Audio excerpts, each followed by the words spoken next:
Well, hello everyone. This is Luke Brett from the EPC show. Today we are excited to be speaking with Leonelle Thompson, who is an early careers manager at Midstream company Williams. Leonelle, nice for you to have joined us. How are you doing? I'm doing well. Thank you so much for the invitation.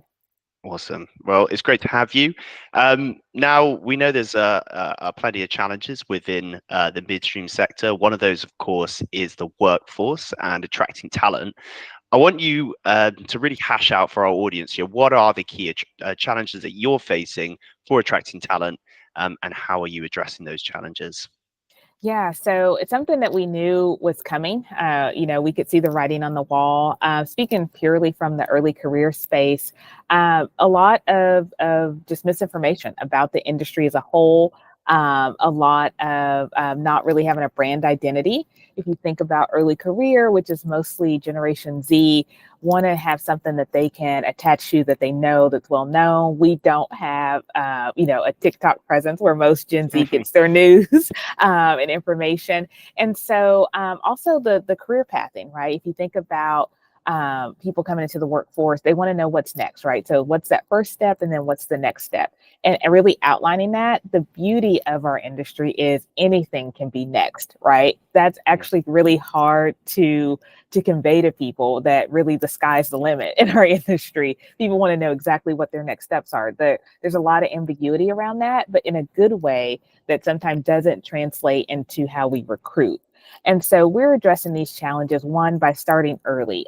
We know that we also in the early career space fight against, is a college degree worth it?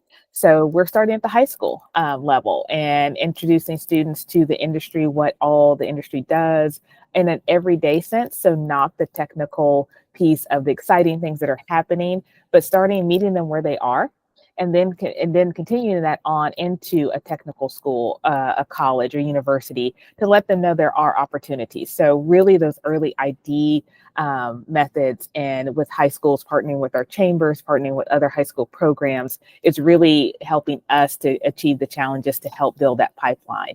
Once they get here, it's really spelling out, here's what a career path may look like. Again, sky's the limit, but you will have a future here. And keeping it in a way that is, again, unique and speaks to people. It's hard to imagine 40 years. And, I think about my mom, who is a retired teacher, who spent 40 years teaching. People don't do that today, right? And so here's your 5-year mark, here's your 3-year mark even, and some of the exciting things we have going on with technology, how you can contribute. People want to be able to contribute, so breaking it down into those small chunks is helping us on the recruiting front. Brilliant. And do elaborate on some of those programs you've got for the early careers, and also ensuring that initiatives are supportive and inclusive as well, for the youngsters coming through. Yeah, so we know that a supportive and inclusive environment is key, work environment and also life environment. But from a work perspective, being supported, so knowing you have someone you can go to, knowing that that they can achieve what they want to, and having support and a system in place to help them achieve that is key. And then being inclusive from the standpoint of their work that they're contributing is meaningful to the overall goals of the organization, so they can come in day one and start contributing. That's what we see that people want in a career. And so to do that, we start early with our early career programming. So I talked about our high school programs. We work closely with Genesis Works, which helps underrepresented students get access to the corporate world, and just to see the possibilities. And so they actually are given real world projects. One thing you'll see throughout my response to this is the real world projects for that experiential learning, whether it's our internship program or even as they move into full time. So our Genesis Works interns are here during the school year, the academic school year, and they are working on real projects. They are employees. We have meetings with them. They sit in and contribute, whether it's a daily report that they issue, whether they are helping support the building, a variety of different aspects to their career or to their internship that they have with us. We also do a job shadow program through our Tulsa chamber. So that's unique to Tulsa, where we're headquartered, where students can come in for 2 weeks and meet with different organizations, different departments within the company. Again, showing where their interests may lie and how that translates into a career. That's all at the high school level, right? So they can go back to school and can say, oh, I never thought an engineer would do this. I didn't know that in IT I could have this kind of career, or an accountant, or in corporate communications, et cetera. Our internship programs are broken down into two areas: our operations technicians. So those are our folks who are out in the field. And so we rely on technical school recruiting for those, and getting them real world experience. One of the things I love about that is they go to the field and then they get to stay on throughout their last academic semester, and convert to full time for us. So we don't have the break in service. We get them in, they get partial benefits, again, to help them build on what they're learning in school. And then our university internship program is what one would consider probably more of a corporate office building setting, with our IT, finance, accounting, business, and engineering. Our engineers go to the field, but they have, again, real world projects that they work on. They are part of a group. They are our employees for the summer. We bring in, between OpTech and university, about 75 interns through the summer, and they work together on projects, really building that teamwork, that cohesion, but also they have an impact. And at the end of the summer, they report on that impact. And so we've had Power BI dashboards that were designed by interns that are still used. I had an intern in human resources, and we still use all of her marketing materials for recruiting. So really showing that they have that impact. Post internship, they can move to our rotational program or an entry-level direct hire role. Through the rotational program, that's 3 one-year rotations throughout the company in those disciplines of engineering, business, finance, accounting, and IT.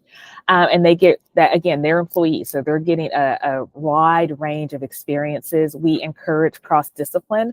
So we have IT folks who are in the business area. We have accountants who want to try their hand at not as technical engineering role, but get a little bit more exposure to the operations that we have. And so after that 3-year program, again, they're developing, we're filling in the skills gaps that we know exist. And then they are, again, our regular employees, but we continue hopefully on 2 tracks, either SME, an individual contributor, or onto the leadership track for those employees. Brilliant. And I mean, just to dip a little bit further into that, you mentioned key skill gaps. And I know there's obviously increasing emphasis on sustainability and technological advancements. I'm sure a lot of the people coming through are talking about this in their internships. What are the key skill gaps that Williams is addressing through its learning and development programs? And how is a company preparing these early career employees for the future of the energy industry that we know is moving at quite a pace right now? Yeah. So key skill gaps for us that we are noticing is really, it's really surprising in the early career space, but it is technology and using technology to our advantage, right? And so I think there is this notion that, oh my gosh, Gen Z's coming in and they know all about technology, right? Well, they're very comfortable with it, with what they know. But when we think about AI and how that can help you work so much smarter and faster on some things and take out some of the manual processes, that's what we're seeing from that technology standpoint, from thinking about just the day-to-day. Also, just how much we can explore and develop and get exposure to other aspects of the industry that are moving forward in technology advances and the sustainability that exists. But it's really for us to fill those gaps. It's getting the exposure. And the more exposure there is, the more comfort there will be with that. We do have the challenge of communicating, like, hey, these are great things coming out. Don't think of us just as a midstream company, or, we hear in the news all the time, oil and gas, bad, don't think of us as that, but think about all the other areas we can be involved in and how your perspective brings that to light and how you can, again, just broaden your horizon on that. So from a soft skills perspective, which I'm not a big fan of those terms, I like life skills, but soft skills, really just being that ability to cope. Resiliency is huge with the moving changes and advances in technology. Some things we may not get right, or it may not work, but having that resiliency to bounce back. Oh, that's a setback. That's okay. How do I cope with that? How do I keep pressing forward? That's something that I know the World Economic Forum has identified as a skills gap, and we definitely see that. And that's across the board, not just Gen Z, but that's just, we've had a lot of upheaval, in the last 4 to 5 years. And so just as a world.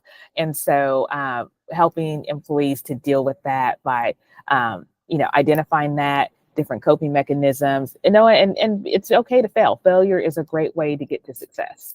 Mm. No, I totally agree. And I suppose with all these programs that you have going on, a question is, how are you measuring the effectiveness of these development programs that you've put together? Yeah, so from a metric standpoint, when we think about our interns and how successful they are, we of course look at conversion rate, becoming less and less as a measure, because our hope is we definitely convert an intern to full time, but we also look at that progression in the grade. So once they're a full time employee, are how they progressing against those who didn't have those development programs, as far as the next career level, and not necessarily just from a formal leadership standpoint, but also as an individual contributor. Are they meeting those skills we've identified for that next level? We are implementing assessments. So here's a skills gap that we have identified. So at your mid-year, year in performance, your development plan, how are you progressing? Are we seeing improvement in those competencies? And then also our retention. Retention is huge. People find better opportunities. We know that. But, what's our retention rate overall? And do we see trends or higher retention trends, or lower? In this case, we want to lower or higher retention, yes, than maybe those who haven't been through our development programs. And so we are trending very well, that we do have higher retention in those employees who've been through our development program. So those are just a few of how we measure those. A lot of it is definitely qualitative, and doing the surveys and really talking more, so getting out, talking to the employees about their satisfaction with the various competencies, and do we have a supportive and inclusive environment?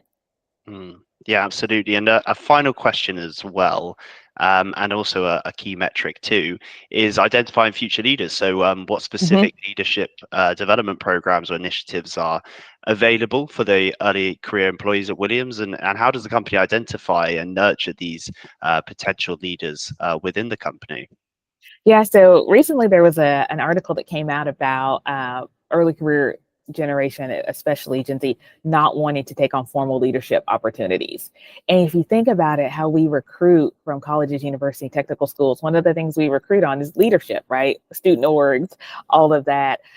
So we have worked, my team has worked to really identify those informal leadership opportunities that exist in the program. So did you lead that community service event? Did you lead a lunch and learn? And to kind of get their feet wet on what it's like informally to kind of guide people who you have no direct authority over, right? And so how do you make that happen? Also partnering with a local university through their leadership management program series that is actually designed for those aspiring to be leaders, to talk about crucial conversations. What all does that entail? How do you manage conflict as a leader? How do you create a collaborative culture as a leader? But those are skills and trainings that I've put a few of my rotational employees through who are not leaders yet. Because the worst thing is to have them become a leader and then they've got to figure that out. So give them a little taste of what that might look like. We also have an emerging leaders program here at Williams that those not in the rotational program can go through, that is similar. Here's some of the things that you may experience as a leader to get them prepped. We also are very careful to define leader not as just formal leader, but also subject matter expert. So again, you're leading a project as a project manager. You have no say in the employee's performance, but how do you also get things done and achieve those? We identify those through those individuals who are interested. I have one-on-ones with all 65 of my rotational employees, and we talk about the perils and the great things about leadership. And it's just something you want to try. It's not for everyone. And I think that was very key as we rebrand the program. It's not necessarily a formal leadership development program. It definitely is a leadership development program, but rethinking how we take a look at leadership. And so identify them, letting them test out the program we have with the local university, and then see where it goes from there. And then place them in those informal roles so they can get a little bit of taste as opposed to throwing them right in. We've seen it before. I'm an accountant by degree. The best accountant becomes the supervisor of accounting, and that's not always the case. And that would be a successful case. I'd like to think I was successful in that, but it's more than just the technical skills. It's all the things that come with managing people and leading people. Yeah, absolutely. It's a big step up. And thank you so much, Leonelle, for your time today. I learned a lot. I'm sure our audience did too. Really appreciate all your comments and your thoughts and sharing them with us. Awesome. Thank you so much for the opportunity. Great. Thank you.